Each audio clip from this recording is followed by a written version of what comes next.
Niger Hausa TV 24.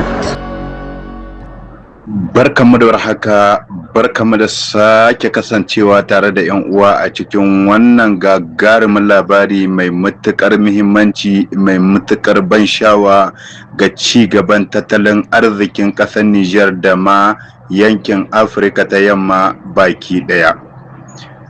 Wannan shiri ne na Majo Kanar Abdulrahman Amadu, zai kawo sauƙi matuƙa wajen sufuri da kasuwanci domin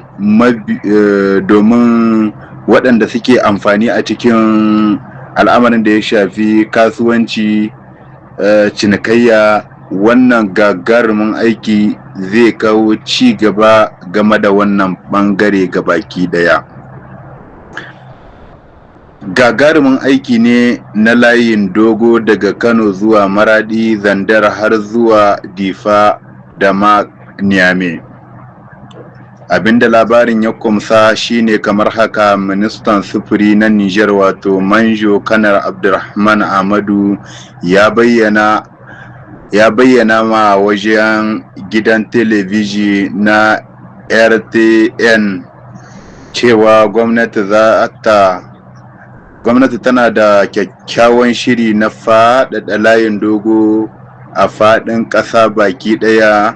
Bayan kammala layin dogo daga Kano zuwa Maradi, shirin zai ci gaba kamar haka: layin zai ratsa ta Zandar da Difa har zuwa iyakar ƙasar Chadi.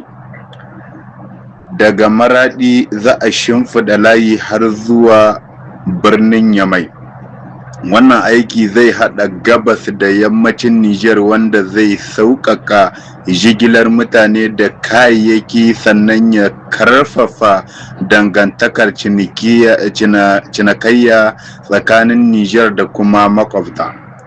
Wannan gaskiya labari ne mai matuƙar muhimmanci, wanda a bayanin da minista ya yi wato Kanal Abdulrahman Amadu ya bayyana cewa a gidan telebijiyon na RTN cewa gwamnati tana da kyakkyawan shiri na faɗaɗa layin dogo daga faɗin ƙasar.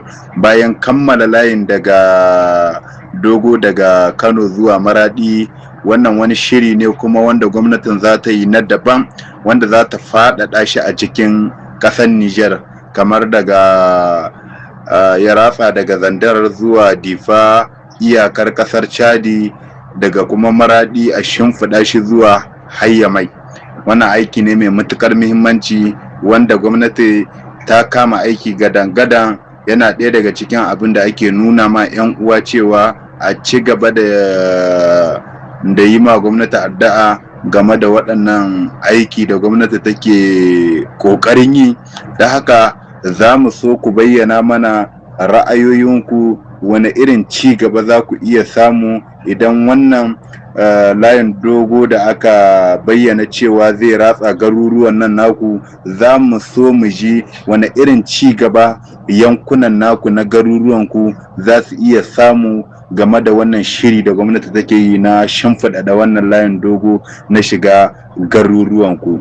Don haka idan kun ji sunan garuruwanku ciki, za mu so a cikin ra'ayinku ku bayyana mana kowane irin ci gaba ne zai iya kawo muku shi wannan shiri na gwamnati.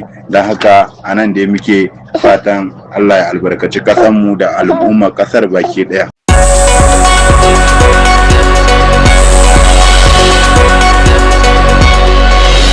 Niger Hausa TV 24.